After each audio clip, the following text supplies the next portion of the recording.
Welcome to the week. How you guys doing? I hope you're doing great. This is the final week of June 2023.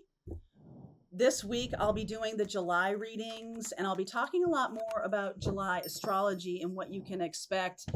We do have some very interesting things going on in July, and the nodal shift has been something I've been talking about for a long time. So I'm gonna put a link here to the videos I've made about the North Node shift happening in July and energies around that. So you might want to take a look at that. But let's see what's going on. If you're drawn here by the title, there's something in this reading for you. So that's why I do this random reading every week, because you never know.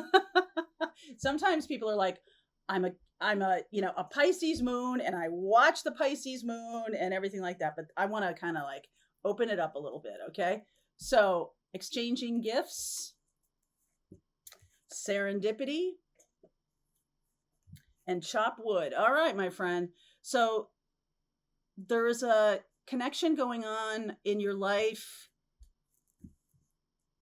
It's something, I feel like the universe is delivering on something you've asked for, exchanging gifts, right? Delivering on something you've manifested, and it comes across in seemingly a super lucky way, like right place, right time kind of stuff. And it's going to require effort on your part once it shows up. So this could be a new opportunity with your work, a new creative opportunity, something that you've been wanting to explore. You could have a lot of, I don't know, it's going to come around in such a way that's going to be like, look at all the things that had to happen for me to get where I am right now. Okay. And don't tense up about it. Don't be like, oh God, what do I have to do to get where I want to go? Like, absolutely the opposite. You have manifested, right? No anxiety. You have manifested this opportunity. It's already coming in. So like, just chill. All right. Just chill and be aware. Stay in the moment. Get yourself grounded. Okay. Get yourself grounded. At the end of this week, we have Neptune going retrograde. So that it can show up. I did a little bit video about that last Friday. It can show up a little bit as murky, but it can also show up as the dream coming true. Okay. Because Neptune going direct is about illusions, but in retrograde, it's about reality, and it can be sort of a dream coming true kind of thing. I'm going to say that because Jupiter is here too with that serendipity. Like, it's luck. It's fate. Okay. It's something that is meant to happen. And there's not really much you can do about it. So just relax, right? That person is meant to be in your life. That person's going to be in your life. Don't care. All right. Like, it's going to show up. So let's see here. 5 of Cups underneath. The Wheel of Fortune. There's fate and destiny, right? There's Jupiter. The Ace of Pentacles. The Page of Pentacles. And this Chariot energy. Wow, I just saw the Queen of Swords. I'm going to take Queen of Swords. And I think this is Raising Consciousness. This is my deck. And that's an extra card for you to know that this is about you just trusting the universe, okay? And there's nothing to do. I feel like some of you may feel like you lost a situation, lost a person, but they're actually coming toward you. Sag, Pisces, Aquarius, Cancer, all right? They're actually coming toward you for a new beginning. You may feel like it's over, but it's actually just beginning. Okay, that's really beautiful energy. So let's see where we go today. The 9 of Wands, the Devil energy, the 9 of Swords. Look at all that worry and concern. Wasted energy. Okay, wasted energy. Saturn's in Pisces right now. Saturn is in retrograde in Pisces. And that's kind of like, is this working for me kind of situation. And I think you're going to have a lot of these thoughts about like, wow, I really hope this is me. I really hope the universe is bringing in what I'm manifesting, because right now what's going on is not working for me. Okay, death. End of that. End of story. 8 of Pentacles. There's the Aquarian energy of the star. I feel like the work or the effort that's needed here is healing energy is for you to work on your own healing, not really for you to be trying to stay in this devil energy. Devil and death. Wow, big time. Fool. There's the new King of Swords and the Eight of Wands. Look at how beautifully this unfolds. So there is Aquarian energy, and I feel like Mars and Venus are square to Uranus in July. And that means that you're following your heart in an unexpected way. Okay, so some of you may be quitting a job like super unexpectedly and just like, I can't do this one more day. And then bam, something new shows up. Or you open up to your healing gifts and all of a sudden that becomes your work. It's almost like it's not really a conscious thing. It's just fate. It's just what you're here to do. I like the eights here, Eight of Wands and Eight of Pentacles, and the new movement that's happening. So let me just take this one step at a time here. For those of you who are new to the channel, welcome in. Nine of Wands can be about hanging on to something that's really needing to go for safety's sake, for security's sake, especially when it's related to Saturn, which is about, I've worked so hard to get here. I'm really going to chuck it now. I've spent so much time and effort. It's the sunk cost fallacy in business school, where like I sunk all this time and effort and financial well-being into this type of life. And I'm like, this sucks. This is not at all what I thought it was going to be. And I can't countenance it anymore. So there is a destined end, a fated end here. Like I said, Mars and Venus square to Uranus. Surprise! Things are going to change in an unexpected way. And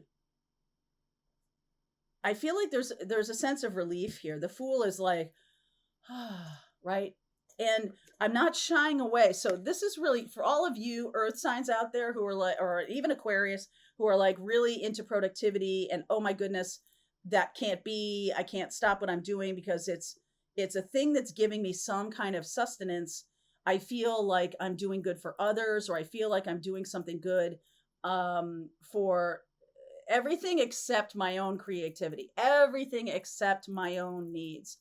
And for a long time, we have had a lot of Uranian energy, a lot of Aquarian energy that has been about like, let's pay attention to what we're doing for other people. That's the most important thing.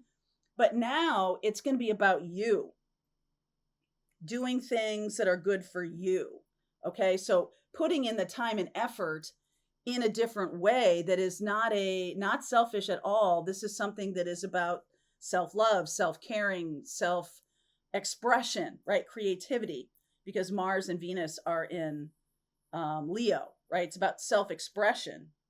And I think you see this so clearly. And a lot of you may have it in terms of like speaking up for yourself. King of Swords and Eight of Wands is like, dude, I'm going to say what I feel, what I mean. No, not what I feel, what I know to be true. King of Swords, what I know to be true.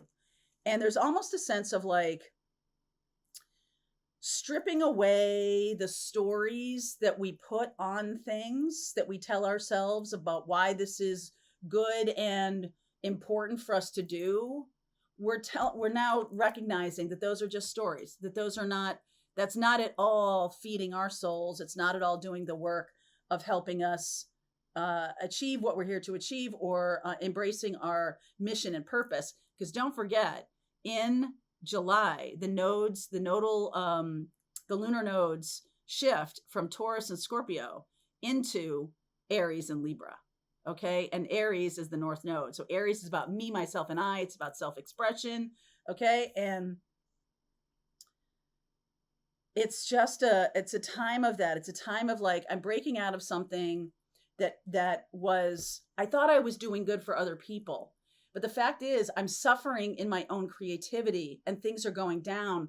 I'm feeling depleted because I'm not really healing myself or working on what is rejuvenating my own wellspring of creativity. I'm not doing anything that is going to feed me. So how can I feed others if I'm starving? Okay.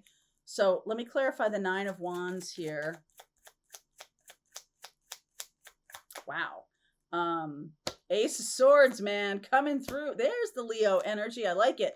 10 of Pentacles, 9 of Pentacles. This is going to require some courage and strength for you to do this. But I'm telling you, in the long run, there's going to be a lot of financial well-being for the collective. Like you can't get blood from a turnip. Do you know what I'm saying? Like if you're draining yourself in order to do things for other people, eventually that's going to run aground. It's going to stop. There's no, and I think you're seeing that. And I think that that's one of these things of like, all my cups are spilled over. I've got to find some way to fill my cups back up. Okay. So the 8 of Wands,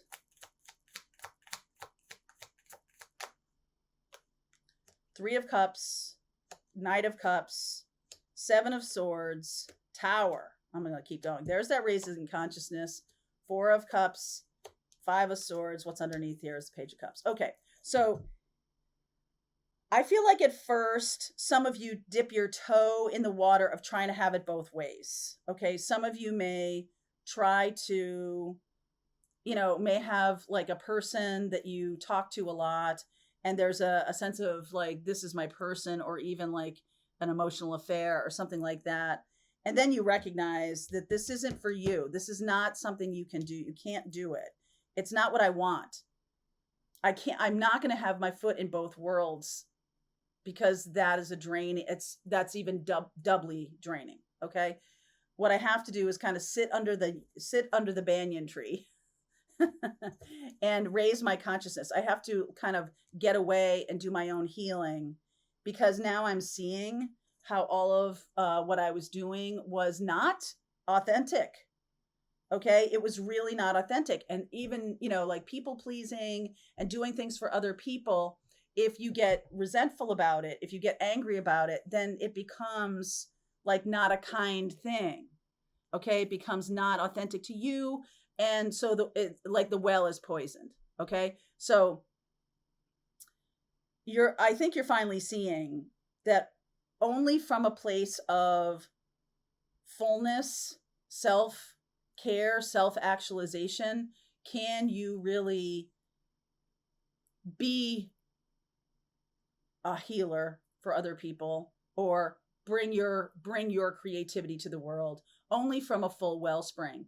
So that's what I feel like this Tower moment is. It's like, oh, I've been being very inauthentic by staying in this situation. It's not what it feels terrible to me now, or it feels hurtful to me, or it feels like it's self-damaging, but I've been doing it because it's for other people.